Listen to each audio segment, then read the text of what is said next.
Greetings! I am Tantus Naravan Dracovin, Lord and Emperor of the Dracovin Empire, and welcome. Today we're going back into Magic the Gathering. Today I'm going to get back into the Magic the Gathering history expose, which I've been doing, one at a time. So what are we introducing today? Legends, the third expansion in Magic the Gathering. So, Legends was published in June of 1994, and as I said, it was the third expansion. There were 310 cards in the set. Now, the set introduced a few things. It introduced a couple of keywords. It introduced bands with others, meaning it was a specific type you could band with. I've mentioned banding in a previous video. And it introduced Rampage.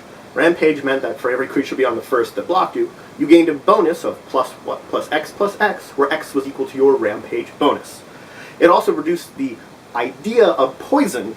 Now, granted, the keyword of poisonous was added in later, but it added the idea of poison counters, which if you got 10 of, you also lost the game.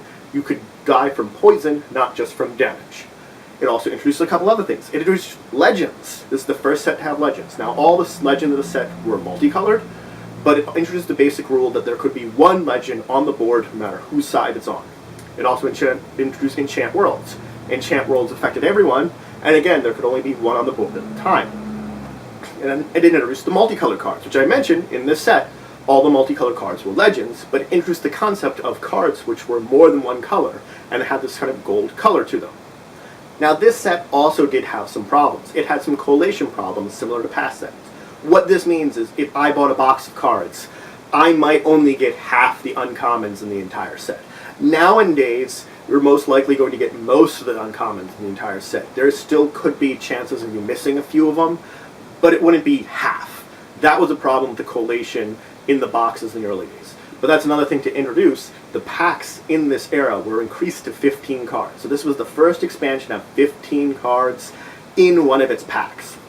Now again, this is also the first expansion which got foreign language translations. Previously, Revised did, but that was a core set, a base set.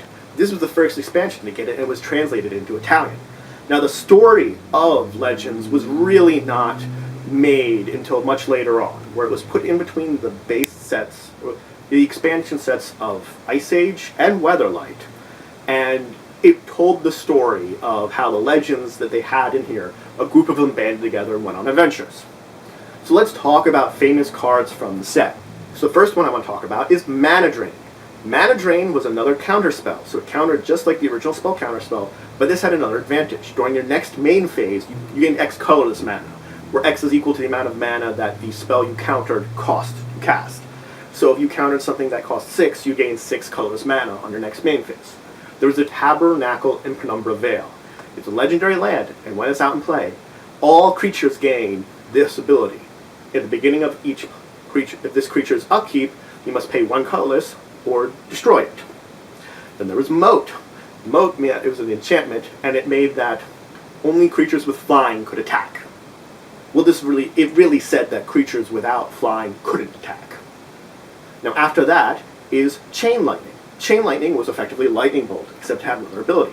If I targeted a creature or player, that creature's controller or that player could then spend 2 red mana and copy that spell and hit something else with it, meaning it could chain around the board, that anybody with red mana could keep causing it to pop around the board, dealing damage. After that, there's Caracas. Caracas is a legendary land. Now, tap for 1 white mana, but its other ability was a very good one.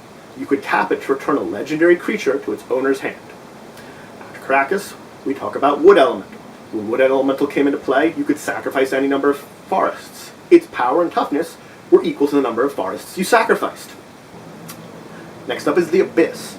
Now, the Abyss gave every player that on their turn during their upkeep, they had to destroy target creature they controlled, that as long as it was non-artifact. So they had to destroy a non-artifact creature, and it couldn't be regenerated. After that is Pit Scorpion.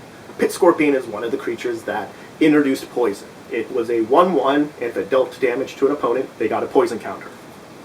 After that, we talk about All Hallows Eve. Now, what All Hallows Eve did is it came into play it technically came into exile, they call it, with 2 Scream tokens on it. You would remove a Scream token during your upkeep, and when no Scream tokens were remaining, it would go to the graveyard, and then all players would return all creatures from their graveyards to play. So after we talk about that, we talk about some of the other cards that were in the set. I'm going to talk about some of the groups of cards too. So I'm going to mention a few of those. Now these groups, there were the Elder Dragons. There were 5 Elder Dragons, and they were 3 colors. They were like, if it was blue, it would be black and red too, that sort of thing. The connecting colors that were adjacent to it. The center color would be black, and then blue and red would be on either side of it. Anyway, these 5 Elder Dragons were pretty powerful, but they introduced Nicol Bolas, which has become a sort of antagonist in the storyline. He becomes a planeswalker in the future and is very powerful. They introduced 0 mana cost creatures that weren't artifacts. They introduced kobolds. They introduced the glyphs. Now the glyphs were low cost, and they gave walls really great abilities. They made walls really ridiculous. The problem is they're walls, so they normally can't attack. They introduced the mana batteries. The mana batteries were artifacts that once you could sort of charge colorless mana into them and then remove counters that you were putting on them to get colored mana. So if it was the blue mana battery, you'd get blue mana out of it, and etc., etc.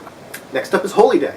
Holy Day does exactly what Fog does. Fog prevents all combat damage. Holy Day does that. It was a white version of the same. After that, we have Mirror Universe. Mirror Universe, you could sacrifice it to switch your life total with an opponent's. There were combos based upon this. It's actually a pretty interesting mechanic because it's the first time that life totals were really being switched around. And finally, the one I want to talk about is Spirit Link. Spirit Link was the predecessor to Life Link. It basically gave something that if it dealt combat damage, you gained that much life. So that's it for the Legends set. I've gone over a lot of cards from it that are very interesting or famous. I've talked about where it came from, a little bit about the story. It was a very loose story that was added in later. It was more some of the cards sort of told the story. Anyway, if you enjoyed this video, please leave a like. Leave a comment if you want to talk about it, if you have anything to discuss, any questions to ask. Please subscribe if you already haven't. We're always looking for more citizens of the Empire.